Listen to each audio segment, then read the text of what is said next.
국민을 정말 다시는 그런 권위주의적 정부, 반민주적 정부에 들어가서는 안 되는 이 중차대한 시기를 우리가 멀쩡히 눈을 뜨고 보고 있어야 되는 문제가 돼버릴 수 있다. 저는 그렇게 생각합니다. 후보님, 시간이 없습니다. 당장 오늘 내일 결정하십시오. 어떤 절차도 좋습니다. 네. 어떤 방식도 좋습니다. 해보세요. 그러니까 이제 일단은 이재명의 독재, 민주당의 아니 저는 독재, 이재명이라고 얘기 안 했습니다. 네. 그런 엉터리 정당이 있다고 생각해요. 민주당의 독재 이런 것을 막기 위해서는 지금 힘을 다 합쳐요. 힘을 다 합치자는 거는 뭐 제가 늘 이야기하는 바입니다. 22번 하셨어요. 저에 아니 22번이 아니라 더 많이 했을 겁니다. 그리고 더 계속 더 하자라는 거는 저는 같은 생각이에요. 저는 단일화 안 하자는 이야기 한 번도 끝났지 않습니까? 한 번도 한 적이 하루 이틀을 왜 연기야? 네, 그래서 지금은 이렇습니다. 아니 하루 이틀을 왜 연기해? 그러니까 왜 일주일을 기다려요? 제가 이제 22번이나 말씀하시면서 다 준비하셨어요. 아니 100번을 이야기했지만은 지금 우리 당의 경선 과정도 알고 계시죠?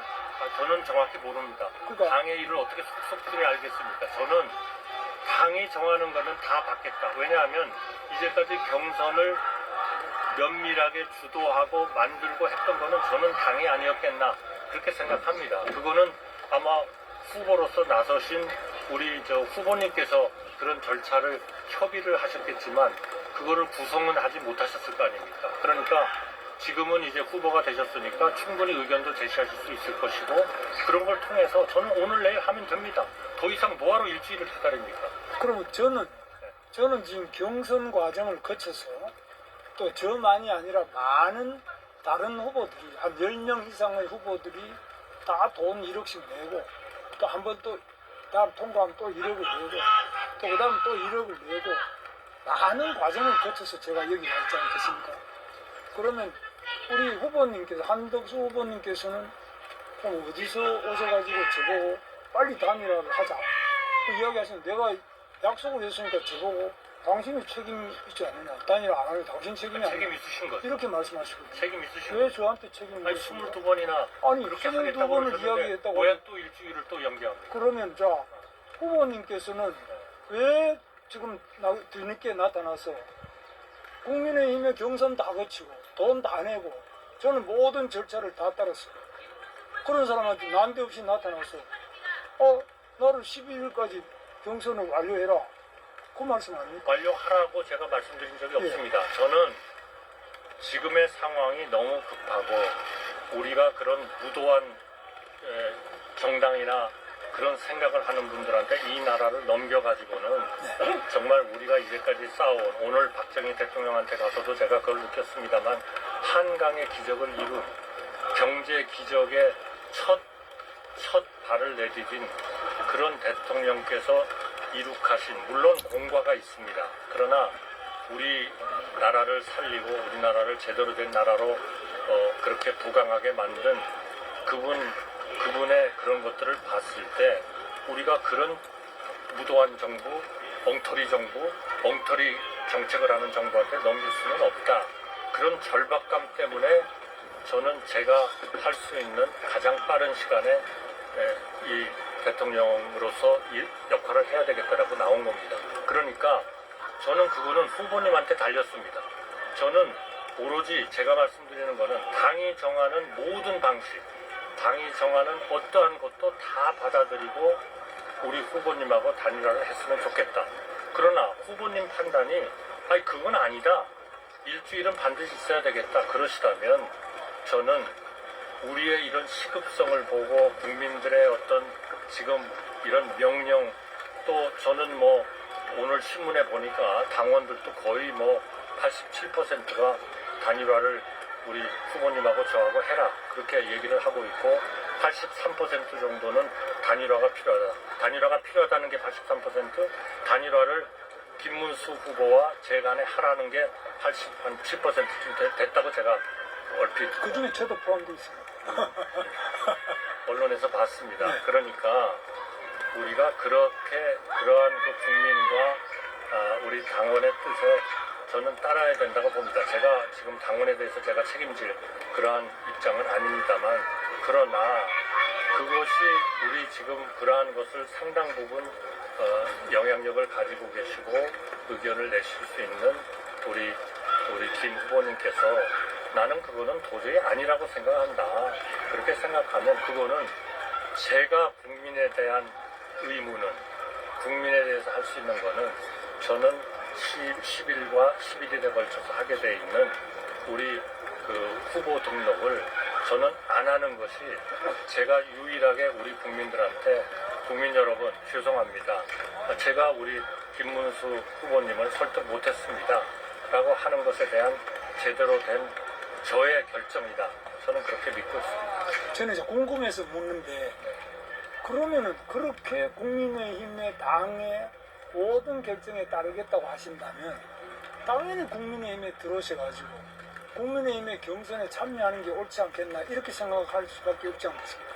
근데 왜 다 끝난 다음에 나타나셔서 왜 당신이 약속을 22번 했는데 안 지키냐 이렇게 청구서를 내미는 것은 청구서 아닙니다. 조금 문제가 아니에요. 청구서 아닙니다. 제가 어떻게 청구서를 내밀겠어요? 글쎄 말이에요. 저는 이해가 좀 안 우리 가요. 국가의 전체적인 상황이나 우리 국민들의 그러한 명령에 가까운 어떤 희망이나 또 당원들의 희망이나 네. 이런 것들을 봤을 때 저는 우리가 하루 이틀을 미루고 일주일을 미루고 이거는 정말 예의가 아니라고 그렇게 그렇게 믿고 있고 우리 후보님이 그거를 안 믿으신다면 아 왜 이제 나타났어 이렇게 생각하셔서 후보님은 도저히 그거를 받을 수가 없다.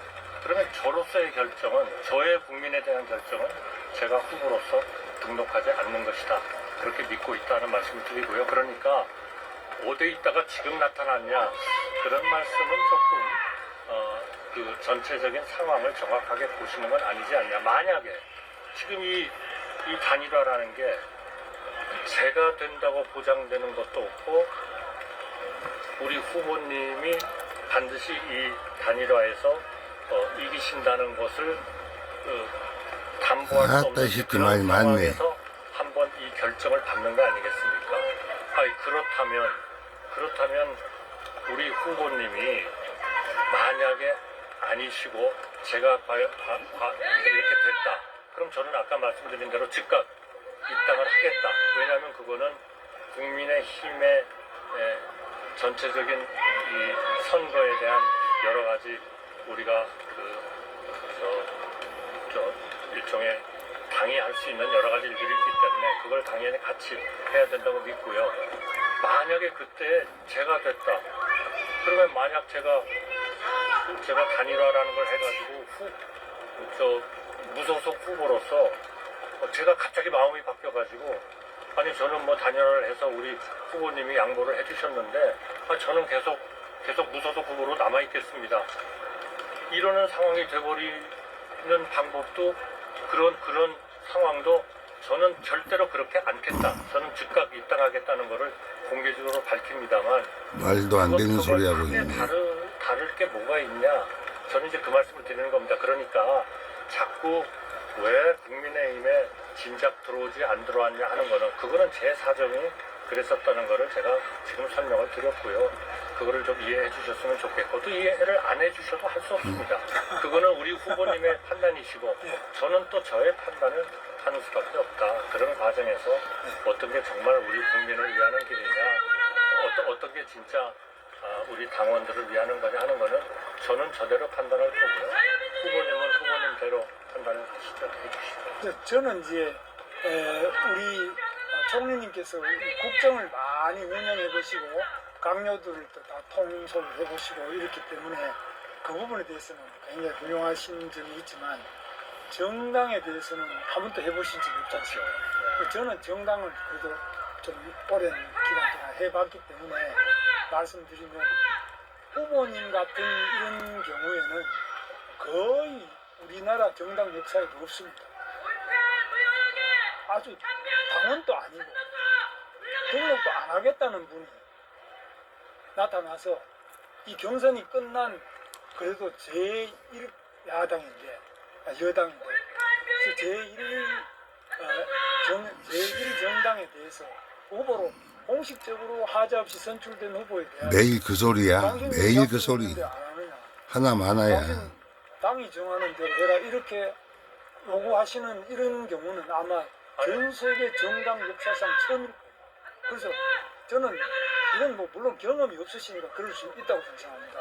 왜냐하면 행정에서는 혹시 내가 총리로 지명받았는데 너희들이 왜 내 말을 안 듣느냐 이렇게 하실 수 있는지 몰라요. 저는 그래 본 적 없습니다. 아니 정당은 이거는 정당법이 있고 또 당헌이 있고 당규가 있고 대통령 선출에 대한 여러 가지 절차가 있고 선거관리위원회 규정이 있어요. 여기는 여기대로 그 규정과 규칙이 있어요. 근데 여기서 볼 때는 도저히 지금 후보님께서 하시는 말씀에 대해서 저만이 아니고 제가 그렇다는 게 아니고 우리 같이 뛰었던 10여 명의 그 경선 후보들이 지금 심지어는 손해배상 청구 소송까지 해야 되겠다. 뭐 후보님한테 한다는 게 아니라 당에 대해서. 왜 그동안 경선을 했느냐. 왜 우리 보고 돈을 내라 그랬냐. 우리를 완전히 들러리 세우려고 이렇게 했느냐. 손해배상 청구 소송을 안 할 수가 없다. 이렇게 이야기하는 후보들이 전부 다 합니다. 저만이 그런 거 아니에요. 그래서 이런 어려움도 있다는 것을 좀 이해해 주시면 좋겠습니다. 제가 뭐 그걸 뭐 무조건 이해하자 그건 아니고 그 다음에 고마해.